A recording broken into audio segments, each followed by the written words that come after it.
ಜೊತೆ ಸೆಡೆಸುತ್ತ ಗಿಣಿ ನರಳಿತು ಪ್ರತಿಕ್ಷಣವೂ ಅನುಭವಿಸುತ್ತ ನರ ನರ ನರಕ.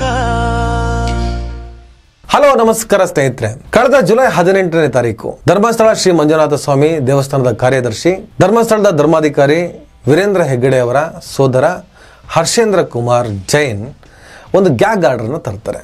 ಈ ಆದೇಶ 8842 ಆನ್ಲೈನ್ ಲಿಂಕ್ಗಳನ್ನು ತೆಗೆದು ಹಾಕೋದಕ್ಕೆ ಮತ್ತು ಧರ್ಮಸ್ಥಳ ಸಮಾಧಿ ಪ್ರಕರಣಕ್ಕೆ ಸಂಬಂಧಿಸಿದಂತೆ ಮಾಧ್ಯಮ ವರದಿಗಳನ್ನು ನಿರ್ಬಂಧಿಸುತ್ತೆ. ಇದರಲ್ಲಿ ಯೂಟ್ಯೂಬ್ ವಿಡಿಯೋಗಳು, ಫೇಸ್ಬುಕ್ ಪೋಸ್ಟ್ಗಳು ಮತ್ತು ವಿವಿಧ ಸುದ್ದಿ ಲೇಖನಗಳು ಸೇರಿದ್ವು. ಈ ಆದೇಶವನ್ನು ಜಾನ್ ಡೋ ಆದೇಶ ಅಂತ ಕರೆಯಲಾಯಿತು. ಇದರ ವಿರುದ್ಧ August 1, 2025 Kudla rampage YouTube channel, ನಿಮಗೆ ಗೊತ್ತಿರಬಹುದು ಅಜಯ್ ಆಂಚನ್, ಮೊನ್ನೆ ಆ ಪತ್ರಕರ್ತನ ಮೇಲೆ ಧರ್ಮಸ್ಥಳದಲ್ಲಿ ಗೂಂಡಾಗಳು ಹಲ್ಲೆ ನಡೆಸಿದ್ರು. ಕ್ಷೇತ್ರದ ಬಗ್ಗೆ, ಕ್ಷೇತ್ರಕ್ಕೆ ಸಂಬಂಧಪಟ್ಟಂಥ ಮುಖ್ಯಸ್ಥರ ಬಗ್ಗೆ ಸುಳ್ಳು ಸುದ್ದಿಯನ್ನು ಇವರು ಪ್ರಕಟ ಮಾಡ್ತಿದ್ದಾರೆ, ಅಂದರೆ ಪ್ರಸಾರ ಮಾಡ್ತಿದ್ದಾರೆ. ಇವರಿಗೆಲ್ಲ ನಿರ್ಬಂಧ ಹಾಕಲೇಬೇಕು ಅನ್ನುವ ಆ್ಯಂಗಲ್ನಲ್ಲಿ ಗಲಾಟೆ ಮಾಡಿಬಿಟ್ಟು ಸುಮಾರು 4 ಜನರನ್ನು, ಅಜಯ್ ಆಂಚನ್ನು, ಅಭಿ ಮತ್ತು ಇನ್ನಿಬ್ಬರ ಮೇಲೆ ಮಾರಣಾಂತಿಕವಾಗಿ ಹಲ್ಲೆ ಮಾಡ್ತಾರೆ. ಇದೇ ಅಜಯ್ ಆಂಚನ್ ಆಗಸ್ಟ್ 1ನೇ ತಾರೀಕು ಹರ್ಷೇಂದ್ರ ಕುಮಾರ್ ಅವರು ತಂದಂಥ ಗ್ಯಾಗ್ ಆರ್ಡರ್ ವಿರುದ್ಧ ಹೈಕೋರ್ಟ್ಗೆ ಅಪೀಲ್ ಹೋಗ್ತಾರೆ.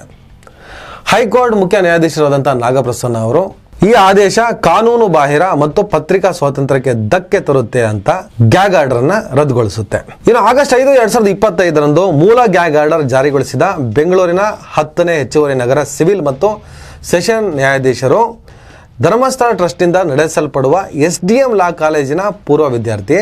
ಹಾಗಾಗಿ ಈ ಗ್ಯಾಗ್ ಆದೇಶದ ಮೇಲೆ ಪ್ರಭಾವ ಕೆಲಸ ಮಾಡಿರಬಹುದು ಅನ್ನುವಂಥ ವಿಚಾರವನ್ನು ಪತ್ರಕರ್ತ ನವೀನ್ ಸೂರಂಜೆ ಅವರು ಎತ್ತುತ್ತಾರೆ.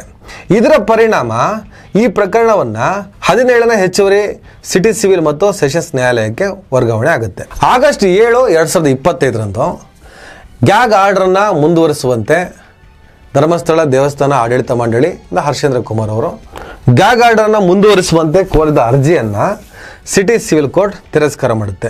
ಇದರಿಂದಾಗಿ ಎಲ್ಲ ಮಾಧ್ಯಮ ವರದಿಗಳ ಮೇಲಿನ ನಿರ್ಬಂಧವನ್ನು ತೆಗೆದುಹಾಕಲಾಗುತ್ತೆ.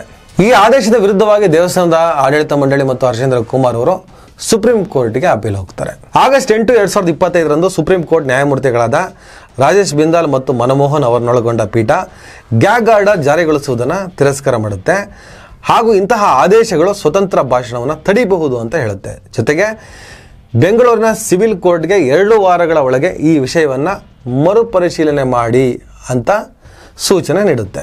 ಅಂದರೆ ದೇವಸ್ಥಾನದ ಆಡಳಿತ ಮಂಡಳಿ ಮತ್ತು ಹರ್ಷೇಂದ್ರ ಕುಮಾರ್ ವಾಪಸ್ಸು ಸಿವಿಲ್ ಕೋರ್ಟ್ ಕಡೆನೇ ಬಂದಿದ್ದಾರೆ. ಸುಪ್ರೀಂ ಕೋರ್ಟು ಗ್ಯಾಗ್ ಆರ್ಡರ್ನ ನಿರ್ಬಂಧಿಸಿ ಆದೇಶವನ್ನು ಕೊಟ್ಟಿಲ್ಲ, ಪರಿಶೀಲನೆ ಮಾಡಿ ಅಂತ ಹೇಳಿಬಿಟ್ಟು ಸಿಟಿ ಸಿವಿಲ್ ಕೋರ್ಟಿಗೆ ವಾಪಸ್ ನೀವು ಅಲ್ಲೇ ಹೋಗ್ಬೇಕು, ಅಲ್ಲೇ ಇತ್ಯರ್ಥ ಮಾಡ್ಕೊಳ್ಳಿ ಅಂತ ಇವರನ್ನ ವಾಪಸ್ ಕಳಿಸಿದೆ. ಇದು ಗ್ಯಾಗ್ ಸ್ಟೋರಿಗೆ ಸಂಬಂಧಪಟ್ಟಂಥ ವಿವರಗಳು. ಇನ್ನು ಧರ್ಮಸ್ಥಳ ಕೇಸಿಗೆ ಸಂಬಂಧಪಟ್ಟ ಹಾಗೆ ಪರ ವಿರೋಧದ ಚರ್ಚೆ ಮತ್ತು ಪರಸ್ಪರ ಸಂಘರ್ಷದ ವಾತಾವರಣ ನಿರ್ಮಾಣ ಆಗಿದೆ. ಹಲ್ಲೆ, ಪ್ರತಿಭಟನೆ ಎರಡೂ ಬದಿಯಲ್ಲಿ ಈ ಕೇಸಿಗೆ ಸಂಬಂಧಪಟ್ಟ ವ್ಯಕ್ತಿಗಳನ್ನು ಹೊರತುಪಡಿಸಿ ಭಕ್ತ ವಲಯ ಹಾಗೂ ಸೌಜನ್ಯ ಪರ ಹೋರಾಟಗಾರರ ನಡುವೆ ದೊಡ್ಡ ಮಟ್ಟದ ಸಂಘರ್ಷದ ವಾತಾವರಣ ನಿರ್ಮಾಣ ಆಗಿದೆ. ಹಲ್ಲೆಯ ಪ್ರಕರಣ ಕೂಡ ನಡೀತು, ಇನ್ನು ಮುಂದೆ ಕೂಡ ಇದು ದೊಡ್ಡ ಪ್ರಮಾಣದಲ್ಲಿ ಮುಂದುವರಿಬಹುದು. ಹಾಗಾಗಿ ಸರ್ಕಾರ ಇದನ್ನೆಲ್ಲ ಕಡಿವಾಣ ಹಾಕಬೇಕು. ಈ ಮಾತನ್ನು ನಾವು ಪದೇ ಪದೇ ಹೇಳ್ತಾ ಇದ್ದೀವಿ. ಆದರೂ ಕೂಡ ಒಂದು ವಾರ್ ರೂಮ್ ಮಾಡಿಕೊಂಡು ದ್ವೇಷವನ್ನು ಬಿತ್ತುವ ಕೆಲಸವನ್ನು ಕೆಲವರು ಮಾಡ್ತಾ ಇದ್ದಾರೆ. ತುಂಬ ಬೆನಿಫಿಟ್ ಪಡ್ಕೊಂಡಿದ್ದಾರೆ. ಯಾರಿಂದ ಪಡ್ಕೊಂಡ್ರು, ಯಾರು ಪಡ್ಕೊಂಡ್ರು ಅದ್ರ ಬಗ್ಗೆ ಮುಂದಿನ ದಿನಗಳಲ್ಲಿ ಮಾಹಿತಿ ಬಂದಾಗ ನಾನು ಖಂಡಿತವಾಗಲೂ ಮಾತಾಡ್ತೀನಿ. ನಾವು ಪತ್ರಕರ್ತರು, ನಾವು ಮಾಹಿತಿ ಹಾಕುವ ಕೆಲಸವನ್ನು ಮಾಡಲೇಬೇಕಲ್ಲ. ಅವ್ರು ಮಾತ್ರ ಮಾಹಿತಿ ಹಾಕೋ ಕೆಲಸವನ್ನು ಮಾಡ್ತಾರ, ಅವರು ಮಾತ್ರ ವೈಯಕ್ತಿಕವಾಗಿ ಮಾತನಾಡುವಷ್ಟು ಸಮರ್ಥರ, ನಮಗೂ ಸೋರ್ಸ್ಗಳು ಇದ್ದೇ ಇರ್ತಾವಲ್ಲ. ಆದರೆ ಬಲವಾದ ಸಾಕ್ಷಿಗಳು ಸಿಗಲಿ ಅಂತ ನಾವು ಕೂಡ ವೆಯ್ಟ್ ಮಾಡ್ತಾ ಇದ್ದೀವಿ. ಸಿಕ್ಕ ದಿನ ಎಲ್ಲವನ್ನೂ ಮಾತಾಡೋಣ. ಆದರೆ ಸಾಮಾಜಿಕವಾಗಿ ದ್ವೇಷ ಬಿತ್ತುವಂಥ ಪ್ರಯತ್ನಗಳು ಮಾಡ್ತಾ ಇದ್ದಾರಲ್ಲ, ತುಂಬ ಅಪಾಯಕಾರಿ. ಇದು ಧರ್ಮಸ್ಥಳ ಪ್ರಕರಣ ಒಂದು ಸೌಜನ್ಯ ಕೇಸಿಗೆ ಸಂಬಂಧ ಪ್ರಕರಣ, ಶವ ಹೂತಿಟ್ಟ ಪ್ರಕರಣ. ಇವರು UDR ಅನ್ನೋದೇ ಆದರೆ ಧರ್ಮಸ್ಥಳಕ್ಕೆ ಬಂದವರು ಇಲ್ಲಿ ಸತ್ತೋಗ್ಬಿಟ್ರೆ ಮೋಕ್ಷ ಸಿಗುತ್ತೆ ಅಂತ ನಂಬಿಕೆ ಇಟ್ಕೊಂಡಿದ್ರು, ಹಾಗಾಗಿ ಆತ್ಮಹತ್ಯೆ ಮಾಡ್ಕೊತಿದ್ರು ಅಂತ ಹೇಳ್ಬಿಟ್ಟು ಭಾಳ ಉಡಾಫೆಯ ಮಾತನ್ನು ಆಡ್ತಾರೆ. ಹಾಗೆ ಸೌಜನ್ಯ ಸಾವನ್ನ ಅತ್ಯಾಚಾರ ಆಗಿಲ್ಲ, ಅದೊಂದು ಪವಿತ್ರ ಸಾವು ಅಂತ ಹೇಳ್ಬಿಟ್ಟು ಕರೆಯೋ ಪ್ರಯತ್ನ ಕೂಡ ನಡೀತಾ ಇದೆ. ಸಾವಿನಲ್ಲಿ ಎಂಥ ಪವಿತ್ರ, ಸೌಜನ್ಯಳ ಹೆಣ ನೋಡಿದ್ರೆ ಅದು ಎಂಥ ಹೃದಯವಾದರೂ ಒಡೆದೋಗ್ತದೆ, ಕರಳು ಚುರುಕಂತದೆ, ಕೈಕಾಲೆಲ್ಲ ನಡುಗು ಹೋಗ್ಬಿಡ್ತದೆ. ಅದೊಂದು ಪವಿತ್ರ ಸಾವು ಅಂತೆ. ಅದೇನು ಬೇಕಾದ್ರೆ ಬಿಂಬಿಸಲಿ, ಅದು ಅವರ ಮೈಂಡ್ ಸೆಟ್. ಅದ್ರ ಬಗ್ಗೆ ನಾನು ಮಾತಾಡಲ್ಲ. ಇನ್ನು ದೇವಸ್ಥಾನದ ವಾತಾವರಣದಲ್ಲಿ ಆತ್ಮಹತ್ಯೆ ಮಾಡ್ಕೊಂಡ್ರೆ ಮೋಕ್ಷ ಸಿಗುತ್ತೆ ಅಂತ ಆತ್ಮಹತ್ಯೆ ಮಾಡ್ಕೊಂಡ್ರೆ ಅಂತಲೇ ಇಟ್ಕೊಳ್ಳಿ. ಅವರು ಮುಸಲ್ಮಾನರ. ಈ ದೇವಸ್ಥಾನಕ್ಕೆ ಹೋಗ್ಬಿಟ್ಟು ಆತ್ಮಹತ್ಯೆ ಮಾಡ್ಕೊಂಡ್ರೆ ಮೋಕ್ಷ ಸಿಗುತ್ತೆ ಅಂತ ಯಾರು ಮುಸಲ್ಮಾನ ಕ್ರೈಸ್ತರು ಅದನ್ನು ಒಪ್ತಾರ, ನಂಬ್ತಾರ? ಹಾಗಾಗ್ತದೆ? ಆಗಲ್ಲ ತಾನೆ. ಹಿಂದೂಗಳಿರ್ತಾರೆ. ಅಂದಮೇಲೆ ಹೂತಿಟ್ಟ ಶವ ಹೂತಿಟ್ಟ ಸತ್ಯ, ಇದು ಹಿಂದೂಗಳಿಗೆ ಸಂಬಂಧಪಟ್ಟಿದ್ದೇ ಆಗಿರುತ್ತೆ. ಮುಸಲ್ಮಾನರದ್ದು ಕ್ರೈಸ್ತರಾಗೋದಕ್ಕೆ ಚಾನ್ಸೇ ಇಲ್ಲ. ಆದರೆ ಇಲ್ಲಿ ಹಿಂದೂ ಮುಸ್ಲಿಂ ತರುವಂಥ ಪ್ರಯತ್ನ.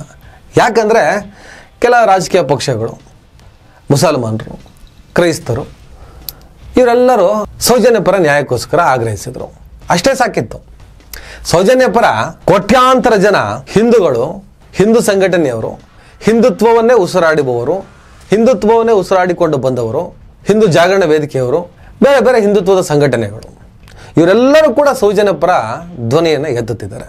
ಆದರೆ ಇವ್ರ ಜೊತೆ ಸೌಜನ್ಯಗಳ ಪರ ಅನ್ಯ ಧರ್ಮದವರು ಒಂದು 2-3 ಜನ ಮಾತಾಡಿದ ಕೂಡಲೇ, ಒಂದು ಅದಿಷ್ಟು ಜನ ಮಾತಾಡಿದ ಕೂಡಲೇ ಇವರೆಲ್ಲ ಬಿಟ್ಟರು. ಇದು ಅಂತಾರಾಷ್ಟ್ರೀಯ ಮಟ್ಟದಲ್ಲಿ ಫಂಡಿಂಗ್ ಆಗ್ತಾ ಇದೆ. ಮುಸಲ್ಮಾನರು ಒಂದು ಕ್ಷೇತ್ರದ ಮೇಲೆ ಕಂಡಿಟ್ಟಿದೆ. ಈ ಥರ ಒಂದು ನೆರೆಟಿವ್ನ ಸೆಟ್ ಮಾಡುವಂಥ ಪ್ರಯತ್ನವನ್ನು ಮಾಡ್ತಾ ಇದ್ದಾರೆ. ಆದರೆ ಅವರು ಏನೇ ನೆರೆಟಿವ್ ಸೆಟ್ ಮಾಡಿದ್ರು ಕೂಡ ಸೌಜನ್ಯ ಎಂಬ ಹಿಂದೂ ಹೆಣ್ಣುಮಗಳ ಪರ, ಸೌಜನ್ಯ ಎಂಬ ಒಕ್ಕಲಿಗ ಹೆಣ್ಣುಮಗಳ ಪರ ದೊಡ್ಡ ಪ್ರಮಾಣದಲ್ಲಿ ಧ್ವನಿ ಎತ್ತುತ್ತಿರುವವರು, ಇಲ್ಲಿವರೆಗೂ ಈ ಹೋರಾಟವನ್ನು ಜೀವಂತವಾಗಿ ಇಟ್ಟವರು ಹಿಂದೂಗಳೇ. ಮೃಗಗಳಿಗೂ ಮನಸ್ಸು ಇದೆ, ಮನುಜನಿಗೆ ಯಾಕಿಲ್ಲ? ಜನನ ಅಷ್ಟು ಯಾಮರ್ಸಕ್ಕಾಗಲ್ಲ. SIT ತನಿಖೆ ಆಗ್ತಾ ಇದೆ, ಆಗಲೇ ಬಿಡಿ. ಇವ್ರ ತಪ್ಪ ಅವ್ರ ತಪ್ಪ ಹೊರಗೆ ಬಂದೇ ಬರುತ್ತದೆ. ಅರ್ಜೆಂಟ್ ಯಾಕೆ? SIT ತನಿಖೆ ಮಾಡೋದಕ್ಕಿಂತ ಮುಂಚೆ ಸುಮ್ಮನಿದ್ರಿ. SIT ತನಿಖೆ ಶುರು ಮಾಡಿ 6 ದಿನ ಆದಮೇಲೆ ಈ ಗಲಾಟೆಗಳು ಸ್ಟಾರ್ಟ್ ಮಾಡಿದ್ರಿ. 6 ದಿನಗಳ ಆದಮೇಲೆ ಈ ಗಲಾಟೆ ಯಾಕೆ ಸ್ಟಾರ್ಟ್ ಮಾಡಿದ್ರಿ? ನಿಮಗೆ ಬಂದ ಮಾಹಿತಿ ಏನು? ಏನಾದರೂ ಸಮಥಿಂಗ್ ಬಿಡಕ್ಕೆ ಬರ್ಬೋದು ಅನ್ನೋ ಆತಂಕನ? ಹಾಗಾಗಿನೇ ಜನರನ್ನೇ ಎತ್ಕಟ್ಬಿಟ್ಟು ದಂಗೆಯನ್ನು ಮಾಡಿ ಈ ಪ್ರಕರಣವನ್ನು ಏನಾದರೂ ಮಾಡಿ ದಿಕ್ಕು ತಪ್ಪಿಸೋಣ ಅನ್ನುವ ಪ್ರಯತ್ನನ ಈಗ SITಗೆ ಸೂಪರ್ ಪವರ್ ಕೊಟ್ಟಿದೆ ಗೃಹ ಇಲಾಖೆ. ಇಲ್ಲಿವರೆಗೂ ಮಾಡಿರೋ ತನಿಖೆ ಆಧಾರದಲ್ಲಿ FIR ಆಗಿಬಿಟ್ಟು ಯಾರನ್ನಾದರೂ ಬಂಧಿಸುವಂತಹ ಸಾಧ್ಯತೆ ಇದೆ. ಆ ಕೆಲಸವನ್ನು SIT ಮಾಡ್ಬೋದು. ಠಾಣಾಧಿಕಾರಿಯ ಪವರನ್ನು ಕೊಡಲಾಗಿದೆ. SITಗೆ ಇನ್ನಷ್ಟು ಶಕ್ತಿ ಬಂದಿದೆ. ಅವರೀಗ ಈ ಪ್ರಕರಣಕ್ಕೆ ಸಂಬಂಧಪಟ್ಟ ಹಾಗೆ ಯಾರ ಮೇಲಾದರೂ FIR ಹಾಕ್ಬೋದು. ಸಮಥಿಂಗ್ ಏನೋ ಆಗಿದೆಯಲ್ಲ.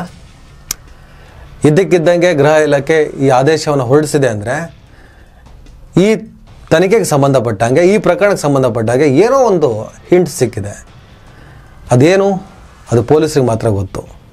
ನೀವು ಸೀರೆ, ರವಿಕೆ, ಅಸ್ಥಿಪಂಜರ, ವಯಸ್ಸು, 10 ವರ್ಷದ, 20 ವರ್ಷದ, 30 ವರ್ಷದ ಈ ಕತೆಗಳು ಬರೀ ತವಳೆ. ಅಸಲಿ ಆಟ SIT ಶುರು ಮಾಡಿದೆ. ಅವ್ರು ಯಾವುದೇ ಕಾರಣಕ್ಕೆ ಯಾವುದೇ ಮಾಹಿತಿನ ಯಾರಿಗೂ ಸೋರಿಕೆ ಮಾಡಲಿಲ್ಲ. ಈ ಹಂತದಲ್ಲಿ ಏನೋ ಒಂದು ವಾಸನೆ ಬಡ್ದು ಇದನ್ನು ಏನಾದರೂ ಮಾಡಿ ದಂಗೆಗೆ ಕನ್ವರ್ಟ್ ಮಾಡೋಣ ಅನ್ನೋ ಪ್ರಯತ್ನ ಮಾಡೋದು ಭಾಳ ಗೆದ್ದೆ ಕಾಣಿಸ್ತಾ ಇದೆ. ಪೊಲೀಸ್ ಅದಕ್ಕೆಲ್ಲ ಕಡಿವಾಣ ಹಾಕಲಿ. ಇನ್ನು ಭೀಮನ ಕರ್ಕೊಂಡೋಗಿ ಬಾಹುಬಲಿ ಬೆಟ್ಟ, ರತ್ನಗಿರಿ ಬೆಟ್ಟ ಅಂತ ಹೇಳ್ತಾರೆ, ಅಲ್ಲಿ ಅಸ್ಥಿಪಂಜರವನ್ನು ಹುಡುಕುವಂಥ ಕೆಲಸ ನಡೀತಾ ಇದೆ. ಮುಂದೇನಾಗುತ್ತೆ ಈ ಪ್ರಕರಣಕ್ಕೆ ಸಂಬಂಧಪಟ್ಟಾಗೆ ಅಪ್ಡೇಟ್ ಇದ್ದರೆ ನಾನು ನಿಮ್ಗೆ ಖಂಡಿತ ಕೊಡ್ತೀನಿ. ನಮಸ್ಕಾರ. ದಯವಿಟ್ಟು ಎಲ್ಲರೂ ಈ ಚಾನಲ್ನ ಸಬ್ಸ್ಕ್ರೈಬ್ ಮಾಡಿ. ನಿಮ್ಗೆ ಇಷ್ಟ ಆದರೆ ಈ ಚಾನಲ್ಗೆ ಜಾಯ್ನ್ ಆಗಿ. ಈ ವಿಡಿಯೋ ಇಷ್ಟ ಆದರೆ ದಯವಿಟ್ಟು ಎಲ್ಲರೂ ಶೇರ್ ಮಾಡಿ. ಸ್ವತಂತ್ರ ಪತ್ರಿಕೋದ್ಯಮವನ್ನು ಬೆಂಬಲಿಸಿ. ನನ್ನ ಯುಕ್ತಿಗೆ ನಿಮ್ಮ ಶಕ್ತಿಯೇ ಶ್ರೀರಕ್ಷೆ.